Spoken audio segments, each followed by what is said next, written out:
죄의 저주를 끊으시고 구원의 그 이름 산 소망이라고 우리 고백할 수 있는 예수 그리스도를 날마다 고백하는 오늘 이 밤 될 수 있게 하여 주시옵소서.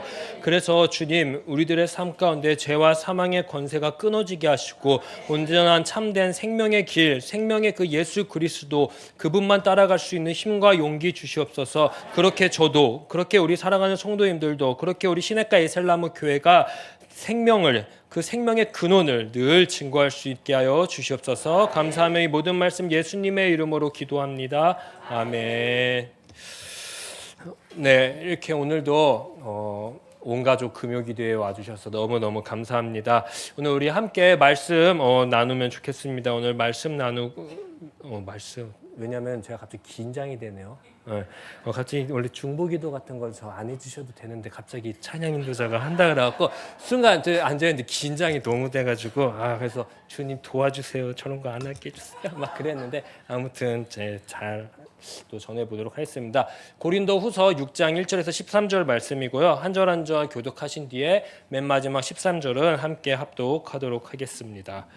우리가 하나님과 함께 일하는 자로서 너희를 권하노니 하나님의 은혜를 헛되이 받지 말라. 이르시되 내가 은혜 베풀 때에 너에게 듣고 구원의 날에 너를 도왔다 하셨으니 보라 지금은 은혜 받을 만한 때요 보라 지금은 구원의 날이로다.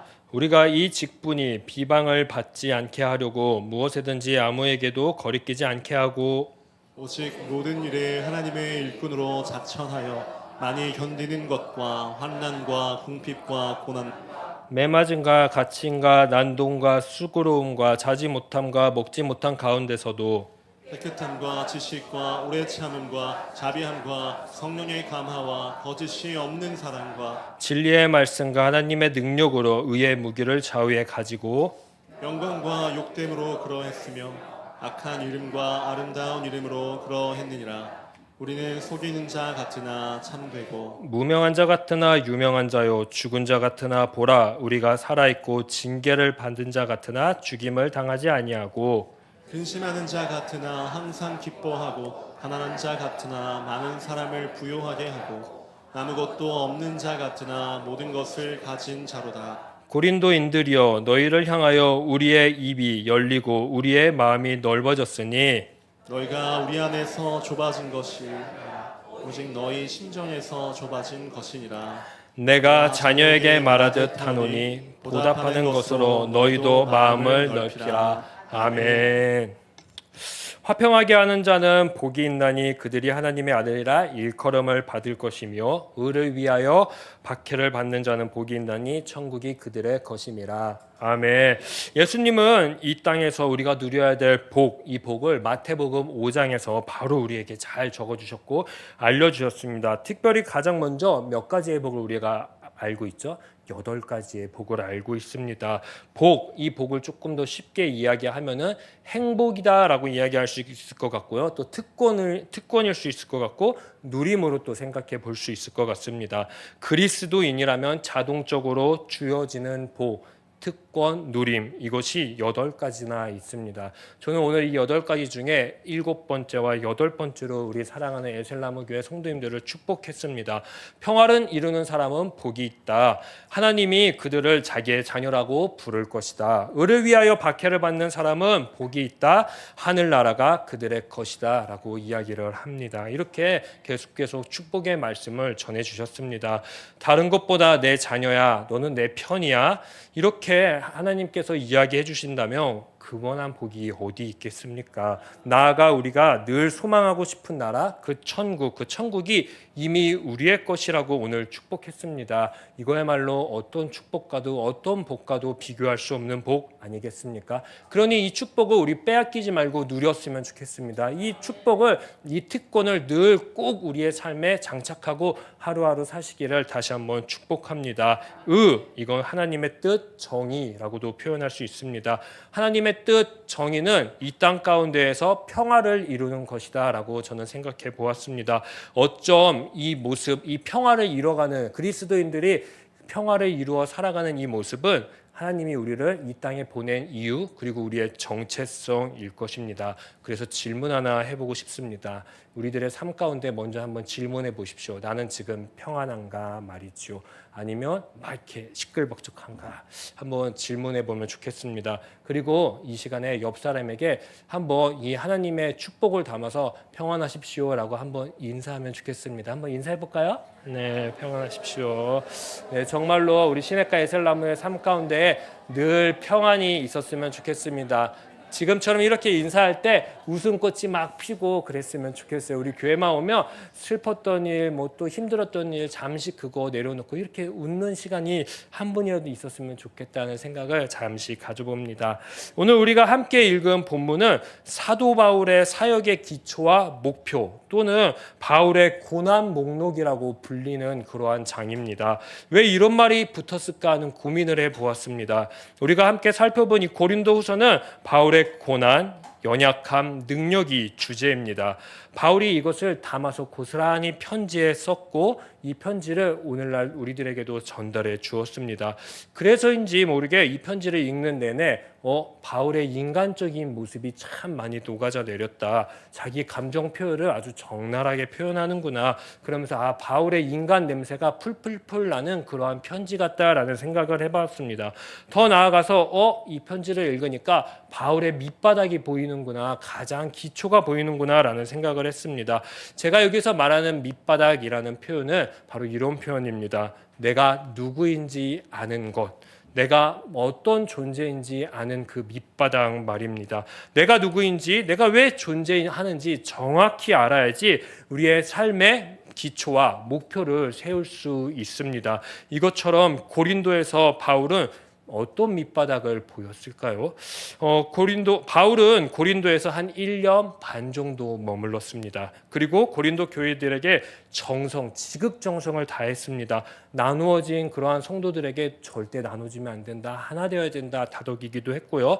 잘못된 신학과 그리고 은사들을 막 발휘하고 있는 사람들에게 이렇게 하면 안 돼 하면서 잘 또 타올려줬고 방향점도 알려줬습니다. 그리고 세상에 바람발 두고 그리고 그리스도인으로 살아가겠다고 하는 그러한 사람들에게 이렇게 세상에도 한 발 그리고 또 여기 이제 교회에도 한 발 이렇게 두면 안 된다라고 하면서 또 잘 지도해 줬습니다. 이렇게 등등 여러 가지 이야기들을 가르침을 고린도에게 1년 반 동안 알려주었습니다. 그리고 바울이 떠났습니다. 시간이 지났습니다. 어떻게 바울이 알려준 거 잘 지켰을까요? 너무너무 잘 지켰으면 좋은데 또 정신을 또 잘 못 차리고 바울에 대해서 의심을 하기 시작합니다. 바울이 열심히 가르쳤던 것에 대해서 물음표를 교인들이 막 찍기 시작을 한 거예요. 이상한데? 바울 다른 사도와 비교해 보니까 참 이상한 점이 너무 많은데? 라고 그렇게 의심 말이죠. 어떤 점이 있었을까요? 바울은 우리가 사례비를 주는데 받지 않아. 오늘날로 따지면 또 너무 좋은 일일 수도 있어요. 근데 전 주셔야 돼요. 네, 아무튼 이렇게 안 받는 거예요. 특이하게. 그리고 또 어느 곳에 가든지 막 헌금을 걷는 거예요. 돈 내셔야 돼요. 연보 내셔야 돼요. 막 왜 그럴까요? 어떤 다른 교회들, 무너지는 교회를 살리기 위해서 그런 겁니다. 그리고 다른 사도랑 막 비교하는데 뭔가 다른 거예요. 초점도 다르고 행동도 다르고 더 나아가서 외모도 달랐어요. 이렇게 쭈그러져 있고 막 전생에 따르면 또 머리도 대머리라고 이런 이야기들도 막 들립니다. 아무튼 눈도 이렇게 짝눈이고 코도 매부리 코고 아무튼 못생긴 것 같아요. 이렇게 다른 게 너무 많았어요. 다른 사도들과 비교했을 때. 이러한 소식을 듣고 고린도 후서 2장 1절을 보게 되면은 고린도 교회에 다시 한번 방문을 했습니다. 근데 방문을 했는데 실망만 가득 안고 온 것 같아요. 그리고 돌아왔어요. 아픔, 상처를 받고 다시 돌아왔어요. 포기하고 싶었던 것 같아요. 이 고린도 교회가 안 되겠다. 아무리 가르쳐도 안 되겠어.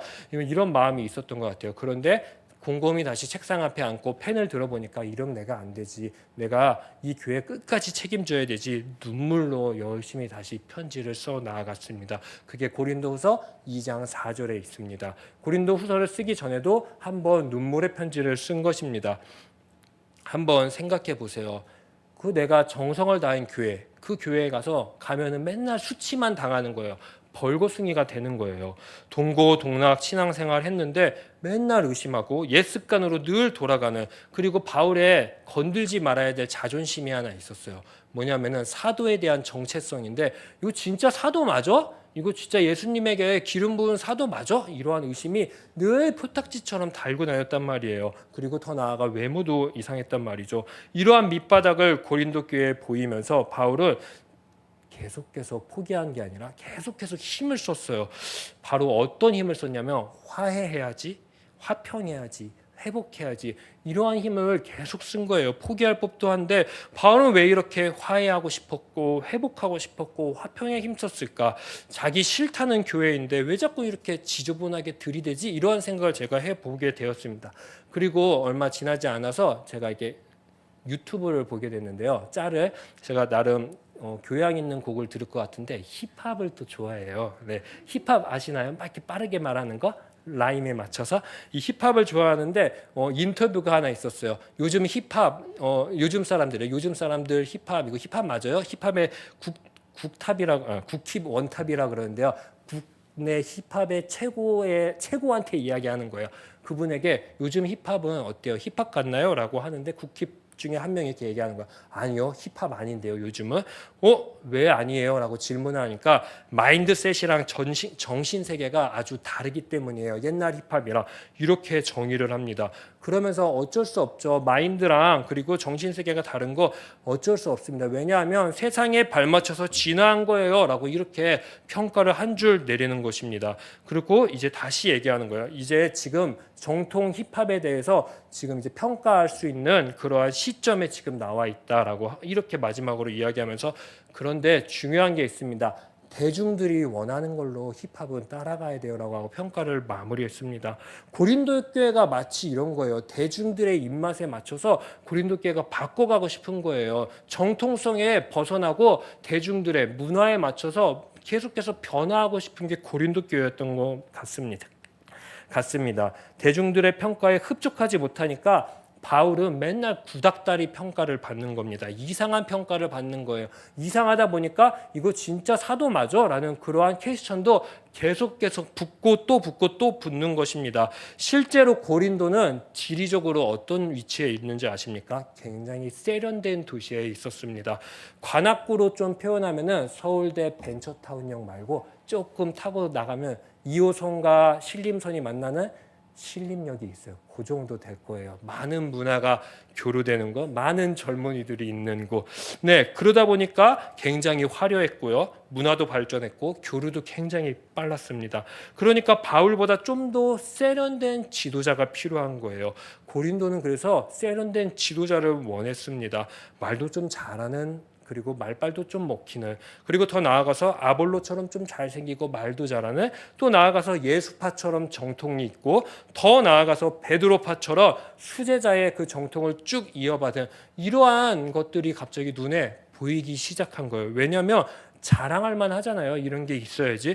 우리 목사님 말빨 진짜 요즘 애들 말로 하면 쩔어. 꼭 우리 교회 한번 와볼래? 그럴 수도 있는 거고. 우리 교회 몇 년 된 교회인 줄 알아? 120년 된 교회야. 100년 된 교회. 초대교회야. 함께 했던 교회야. 우리 교회에 누가 있는 줄 알아? 순교자의 피가 아주 철철철 흐르는 그러한 교회야. 막 이렇게 자랑할 만한 게 필요했던 것 같아요. 지켜 세울 게. 근데 바울은 두 눈을 뜨고 봐도 하나도 없습니다. 아무것도 없어요. 비교하면 진짜 아무것도 없어요. 외모도 이상하고 정통성도 없고 심지어 인맥도 없어요. 다 잘렸어요. 이 말을 들으면 바울 어떨 것 같아요? 열받을 것 같지 않습니까? 화날 것 같지 않습니까? 우리들에게도 막 얘기하면은 성도님 정통성이 없네요. 성도님의 기도는 정통성이 없어요. 기본이 안 돼 있어요. 막 이런 말 혹시 들으면 어떠세요? 평안하세요? 아니면 막 화가 막 치밀어 오르세요? 저는 치밀어 오를 것 같아요. 제가 사실 이 본문을 읽으면서 이해가 조금 됐습니다. 왜냐하면 이 열받는 거, 외모로 열받는 거, 정통성으로 열받는 거, 인맥으로 열받는 거, 이거를 한꺼번에 학교에서 짧은 기간에 제가 다 경험을 했어요. 네, 제가 학교에서 뭘 잠깐 나가고 싶은 게 있었어요. 학교를 대표해서요. 근데 교수님이 갑자기 저를 부르는 거예요. 건모야, 너는 안 돼. 왠 줄 알아? 너는 정통성이 없어. 이 예수교에 대한 성결교회. 제가 다른 교단 다니고 있었거든요. 감리교라는데. 그러니까 정통성이 없다고 저한테 나가면 안 된다. 그래서 이 교수 뭐야 이런 생각했어요. 두 번째, 맨날 수업 듣는데 교수님이 어떤 교회 이름을 불러요. 예를 들어 교회 고천교회, 모교회, 한사랑교회 막 이러는 거예요. 다 뭐냐면 자기가 아는 목사님 자녀들 이름을 막 부르는 거예요. 그러면서 걔네들은 공부를 안 했는데 나중에 시험 성적 까보니까 A뿔이 나오고 저는 A 제로가 나고 막 이런 사태들이 일어난 거예요. 이거 뭐야? 더 이제 신기한 게 있습니다. 제가 태어나서 한 번도 외모로 지적받아 본 적이 없어요. 나를 괜찮은 외모라는 거죠. 제 자신이. 그런데 외모로 처음 지적을 받았어요. 제가 막 사람들 앞에서 대표로 막 인사하는 기간이 있었는데 어떤 한 친구 여자의 아이가 화장실에 있었나 봐요. 근데 제가 1번이었거든요. 1번 못 뽑겠어. 왠지 알아? 2번이 더 잘생겼어. 우리 2번한테 표 줘야 돼. 이러는 거예요.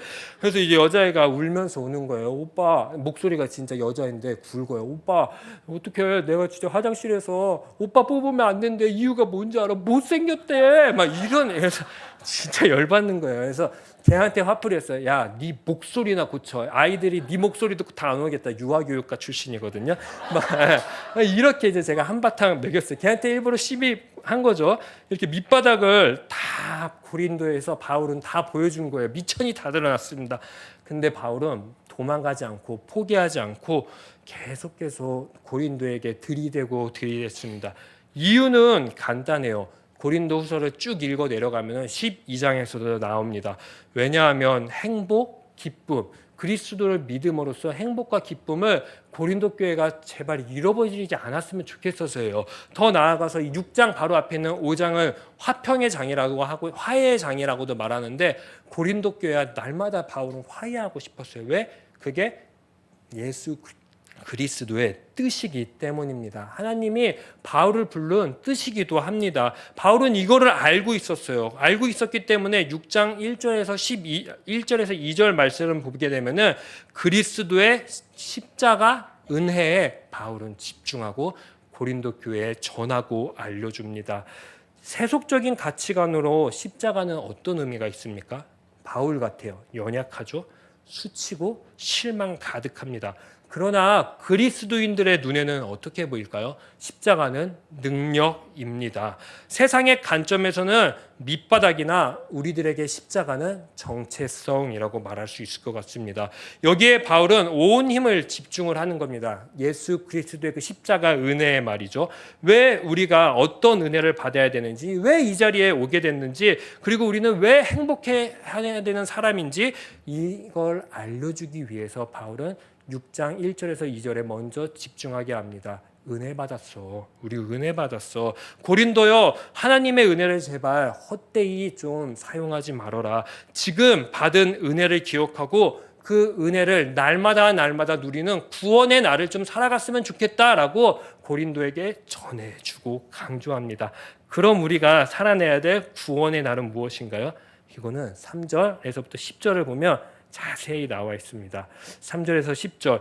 바울은 이 내용이 뭐냐면 3절에서 10절 내용은 바울이 자기 자신에 대한 이야기예요. 고백이에요.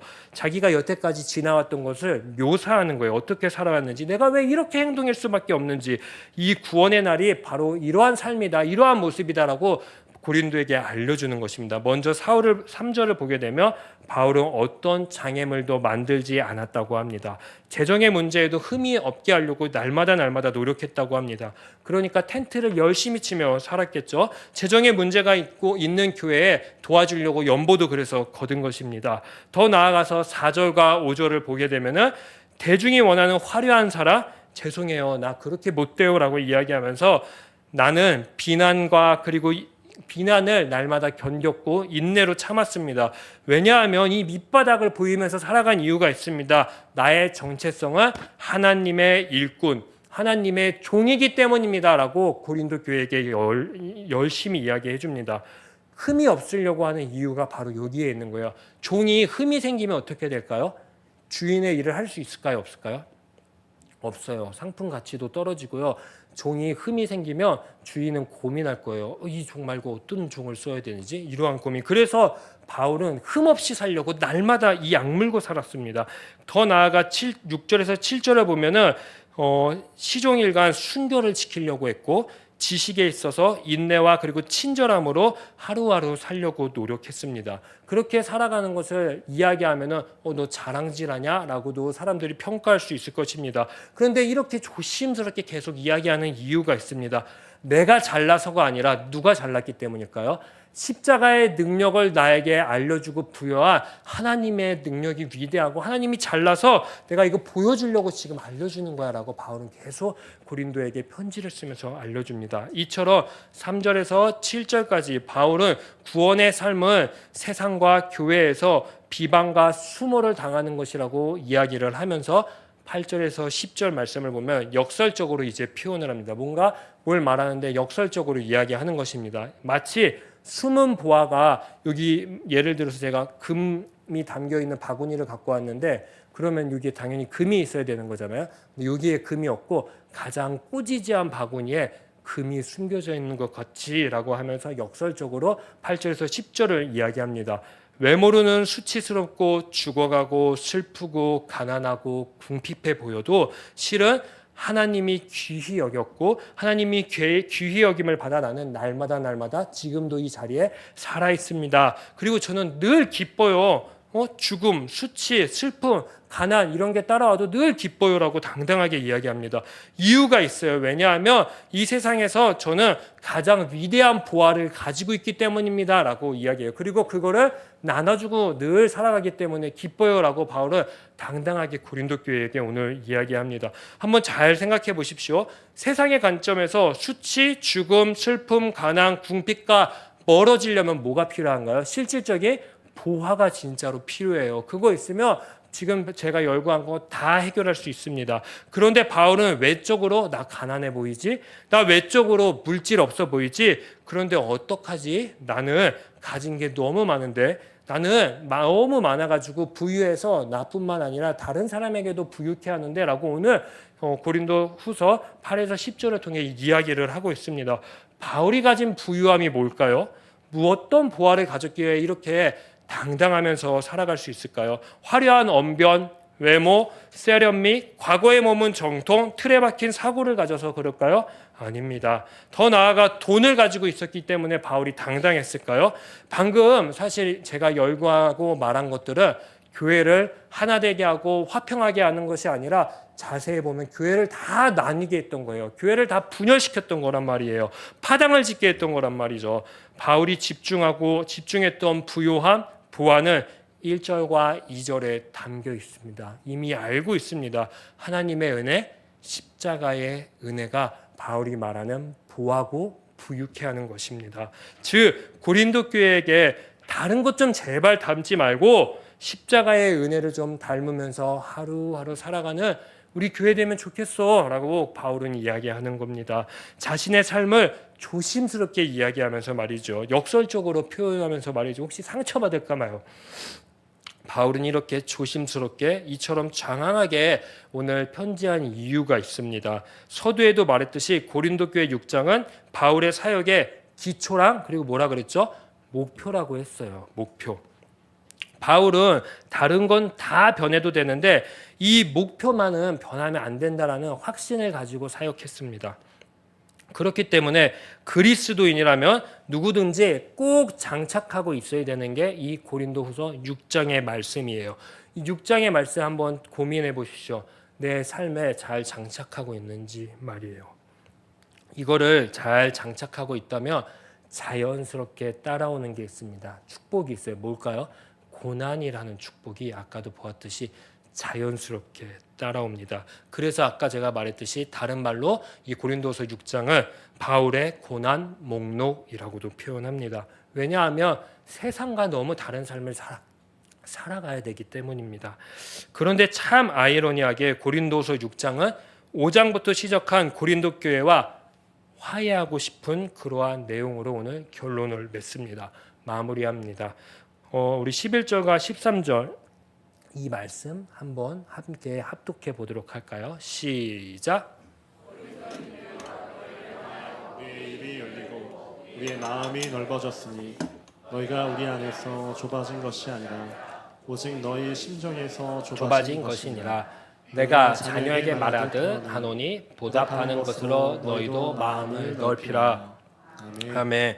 바울은 이야기합니다. 11절. 나 지금 탈탈탈 털어서 보일 것 너네에게 다 보였다. 밑바닥 보였다. 그러니 바울의 마음도 어떻게 했을까요? 한결 가벼워졌어요. 할 말 다 했으니까 가볍겠죠.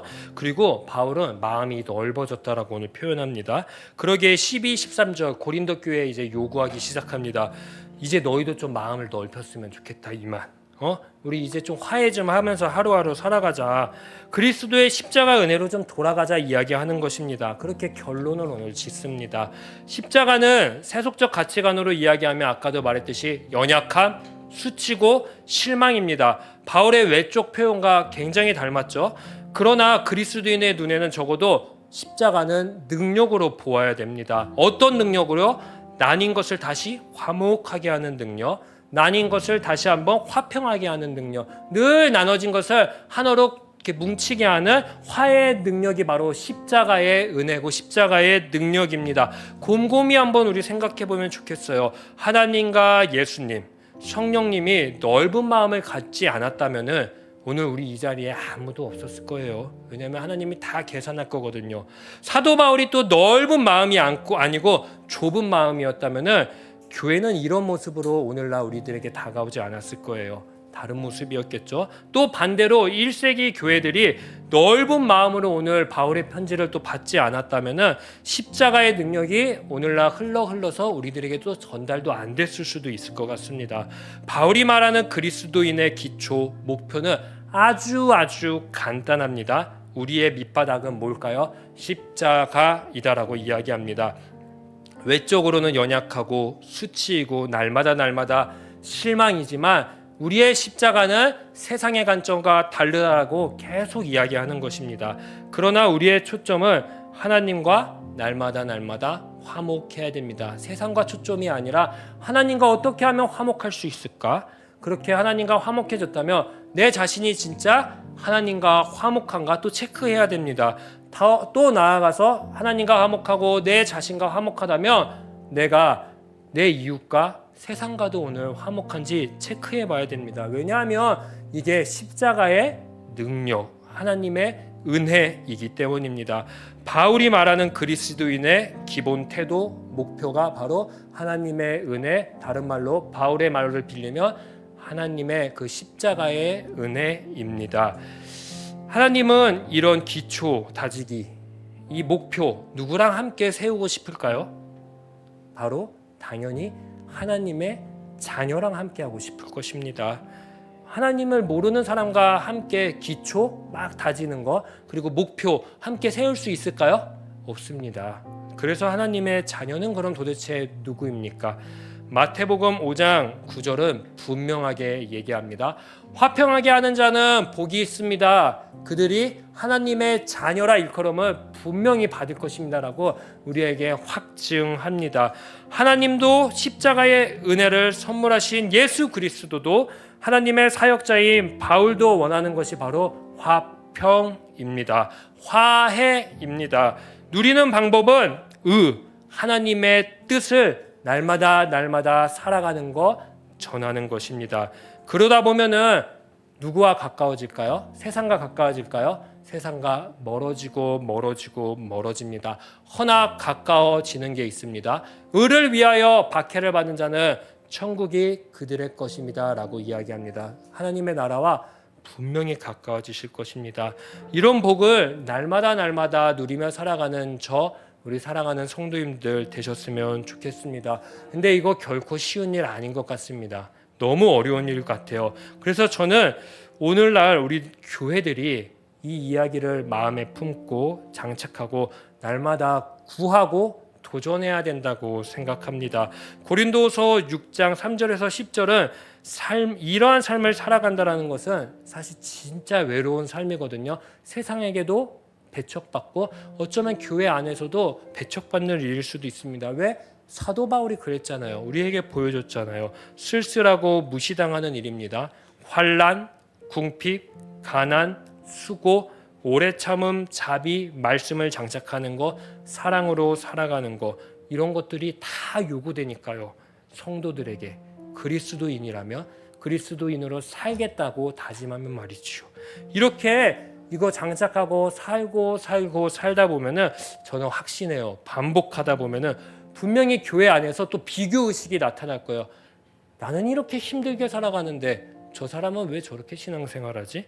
막 잣대가 생겨날 거예요. 분명히 그럴 거예요. 사람은 어쩔 수가 없어요. 죄인이니까. 저도 그래요.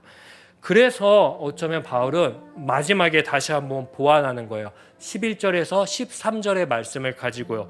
어떤 마음을 가지라고 합니까? 넓은 마음. 넓은 마음이 필요합니다. 그리스도인답게 살아가려면요. 넓은 마음으로 서로를 받아주라고 바울은 권면합니다. 지켜봐 달라고 이야기합니다. 물론 하나님이 다 받아주실 거예요. 하나님이 다 우리들의 생활 지켜보실 거예요. 환난 속에 있고 가난 속에 있고 궁핍함에 그리고 늘 오래 참고 견디면서 살아가는 이 모습 하나님이 다 알고 계십니다. 그런데 사실 알잖아요. 하나님에게도 위로받고 싶지만 서로 사람에게도 우리 위로받고 싶은 그러한 욕심, 욕구 그런 거 우리 다 있잖아요. 저도 그런 거 있어요. 그래서 저는 이걸 굉장히 잘해야 된다고 생각해요. 11절부터 13절의 말씀. 아, 너 지쳤구나. 너 정말 힘들었겠구나. 너 너무 수고했다. 하나님의 말씀 지키려고 오래 참느라고 진짜 힘들었지. 또 이 세상에 나가서 싸우고 일이 터지고 저리 터지고 교회 왔지. 아우 너무 고생했다. 내가 잠시 안아줄게. 이러한 사소한 거 모르잖아요. 그럼 교회는 다시 고린도 교회의 옛날 모습처럼 또 파당 나뉘고 갈라지고 빠이빠이 하게 되는 것입니다. 그러기 전에 서로 넓은 마음 품고 받아주는 교회 되면 좋겠습니다. 첫 번째로는 어디서 받았으면 좋겠을까요? 가정에서 받기를 간절히 축복합니다. 네, 설거지하면 너 설거지 진짜 잘하는구나 이렇게 칭찬 좀 해주세요. 우리 마눌님 어디 있죠? 네, 제가 설거지 담당이에요. 네.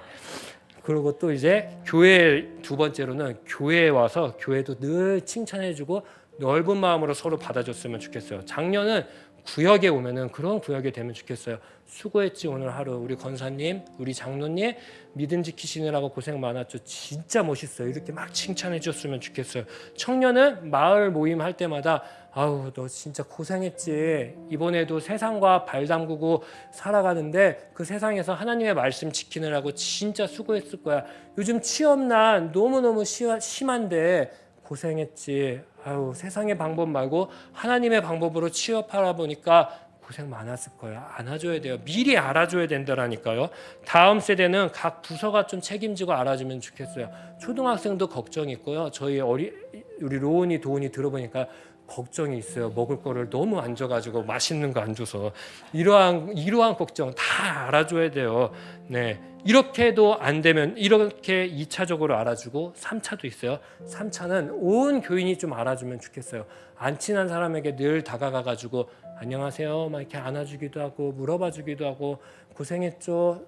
정말로 하나님의 말씀으로 살아가려고 그 능력으로 살아가려고 그렇게 좀 알아주는 교회 되면 좋겠습니다. 이렇게 1차, 2차, 3차를 거쳐도 아무도 안 알아주잖아요. 저에게 오세요. 제가 무조건 알아봐 드릴게요. 무조건 고생했다 해드리겠습니다. 그런데 저도 안 알아보면 어떡할까요? 그럼 담임 목사님한테 가세요. 우리 목사님 무조건 알아봐 주실 거예요. 우리 꼭 기억하면 좋겠어요. 넓은 마음으로 나를 받으신 그 하나님을 첫 번째로 넓은 마음으로 화평을 이루신 예수 그리스도의 그 십자가, 그래서 넓은 마음으로 그리스도인의 사역과 기초 그리고 그 목표를 우리에게 알려준 그 바울의 마음을 말이지요. 나아가서 성도들의 삶, 이 오늘 열거했던 이 삶의 가사들을 내가 날마다 내 삶에 적고 묵상하며 나 그리스도인이지, 나 하나님의 은혜를 아는 사람이지, 나 십자가의 은혜 아는 사람이지, 그렇게 늘 기초로 돌아가는 우리 교회, 늘 목표로 돌아가는 우리 교회 되면 좋겠습니다. 그렇게 이 기초와 이 기본에 충실한 교회 돼서 우리 다음 세대에게도 이 기초, 이 기본을 잘 물려주면 너무너무 좋겠습니다. 얼마나 오늘 우리가 읽은 말씀이 아름다웠으면은 노래로도 나왔어요. 우리 함께 찬양하면 좋겠습니다. 성도의 노래입니다. 함께 찬양하며 나아갈게요. 환난과 가난과 고난, 수고로움 속에서도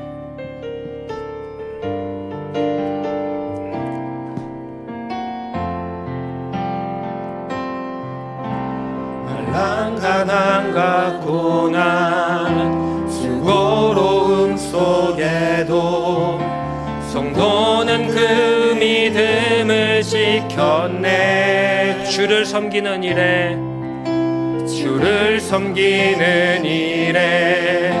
자신을 다 드리며 진리의 말씀과 성령으로 그 길을 우리 다시 한번 찬양할게요. 환난 가난과 고난 수고로움 속에도 성도는 그 믿음을 지켰네. 주를 섬기는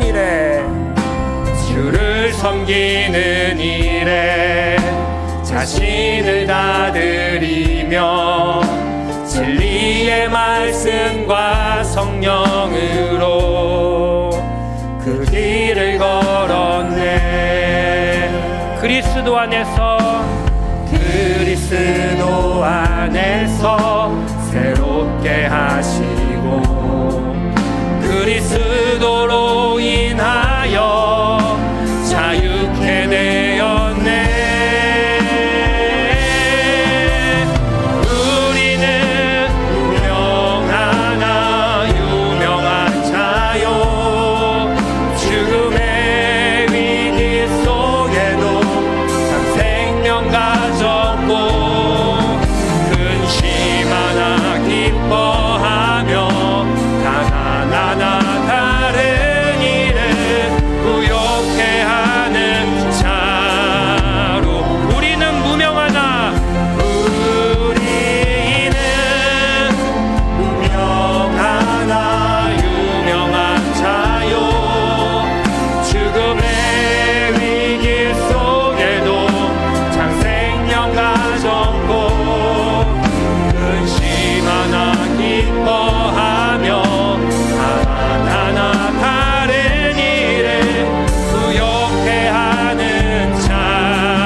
먼저 첫 번째로 우리 시냇가 에셀나무 교회를 위해 기도합시다. 하나님, 우리 교회 넓은 마음, 알아주는 마음이 있는 교회 되게 하여 주시옵소서. 그래서 날마다 화해, 화평, 성도의 교제가 있는 그러한 멋진 교회, 초대교회와 닮은 교회 되게 하여 주시옵소서라고 우리 주여 한번 외치신 뒤에 합심해서 기도하도록 하겠습니다. 주여!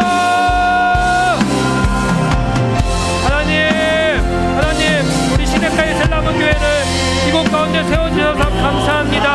우리 교회를 위해 이 시간 기도합니다. 우리 교회 넓은 마음을 장착하는 교회 될 수 있게 주님 도와주시고 역사하여 주시옵소서.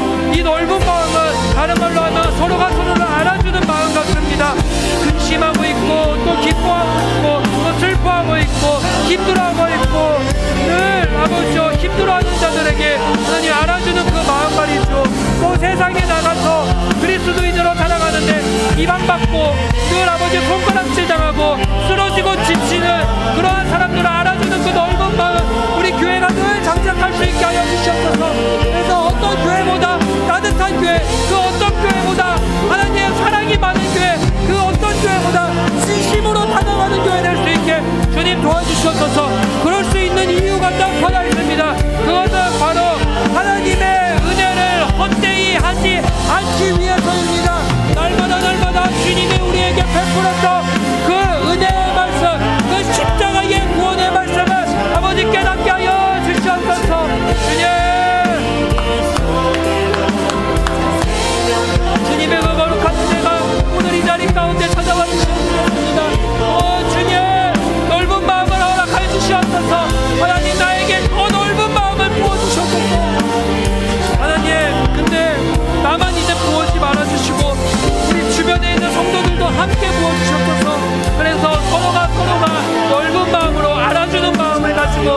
다독여주고 안아주고 이끌어주고 또 밀어주고 그렇게 함께 신앙생활하는 그런 멋진 교회 될 수 있게 주님 도와주셨소서.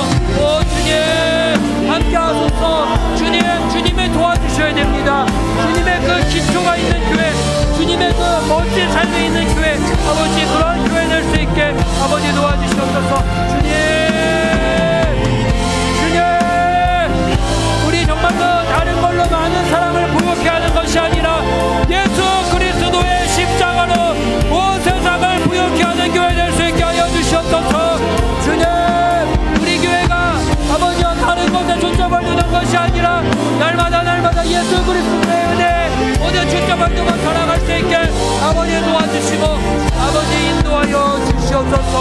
오 주님 함께하여 주시옵소서. 이 시간 우리 두 번째로 기도합시다. 우리 함께 기도할 때는 개인의 삶을 위해서 기도하면 좋겠습니다. 혹시 나의 사역, 나의 믿음이 고되고 힘들었다면 주님 오늘 이 밤 저를 좀 위로해 주세요. 저를 좀 다독여 주세요. 저 많이 힘듭니다. 주님의 위로가 필요합니다. 그렇게 고백하면 좋겠습니다.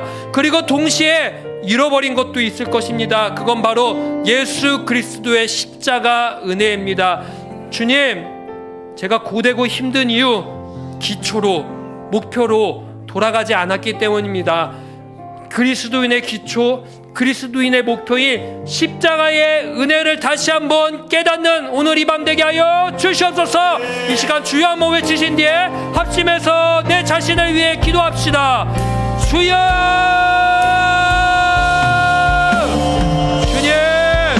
주님 나의 사역비 나의 믿음이 참 고되고 힘듭니다. 주님 도와주시옵소서. 오늘 이 밤 찾아와 주셔서 위로해 주시옵소서. 주님의 위로가 필요합니다.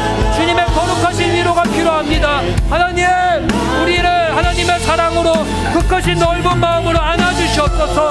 오늘 이 시간 주님 우리의 격살인마다 찾아오셔서 주님의 안으심이 있게 하여 주시옵소서. 주님의 그 거룩하신 은혜가 넘쳐나는 이 밤 될 수 있게 아버지 도와주셔야 됩니다. 주님 많이 힘들었습니다. 날마다 주의 일을 한다고 말이죠.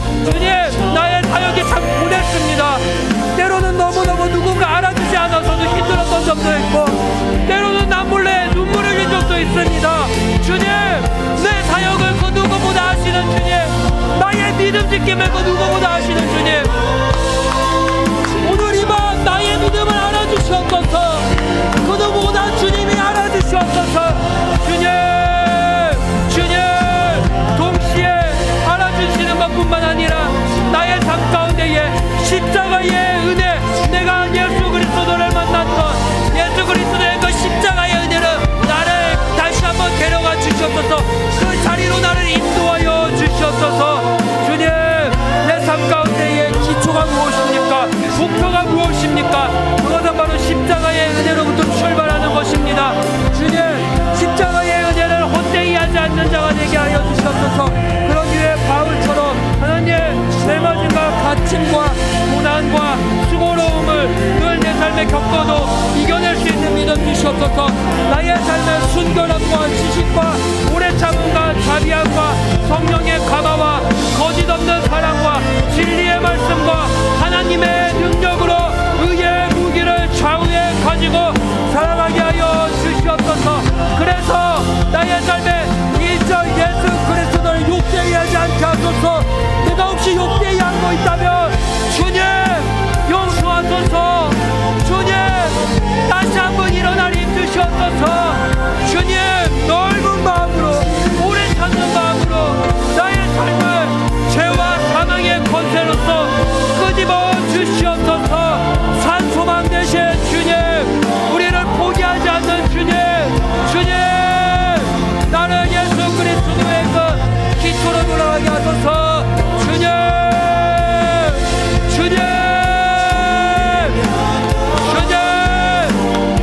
이 밤 아버지 위로의 밤 되게 하소서.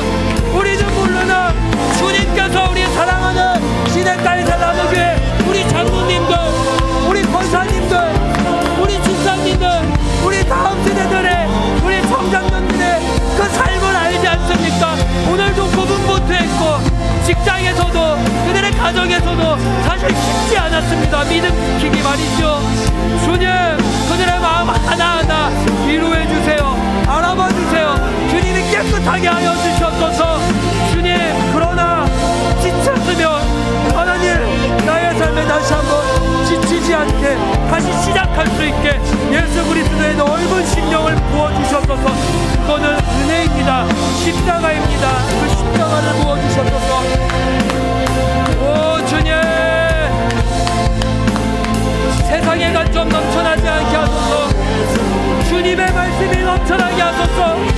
주님의 진리가 넘쳐나게 하소서. 주님의 영광이 넘쳐나는 교회 되게 하소서. 진리의 말씀과 하나님의 능력이 넘쳐나게 하소서. 주님, 주님을 날마다 원하며 살아가게 하소서. 하나님, 주님 도우셔야 됩니다. 주님이 함께 하셔야 됩니다. 주님, 우리의 삶에 찾아오소서. 도와주시옵소서. 세상의 것으로 오지 못하게 하소서. 온전히 예수 그리스도의 말씀이 들어오게 하소서. 주님, 주님 넘쳐나네. 오 주님, 우리의 삶에 주님의 사랑이 넘쳐나게 하소서.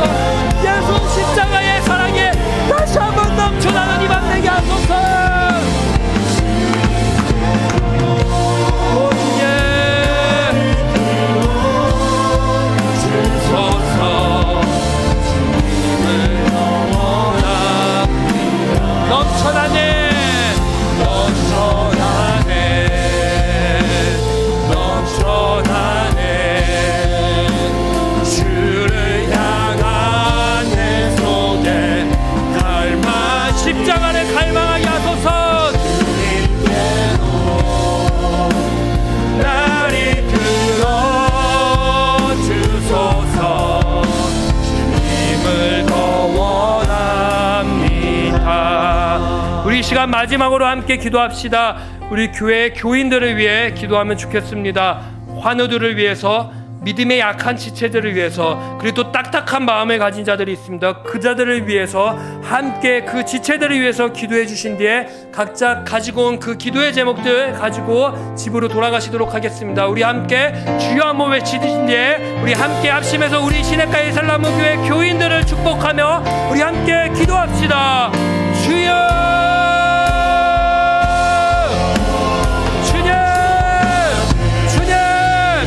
시냇가의 살라마 교회 가운데에 많은 교인들을 부어주셔서 감사합니다.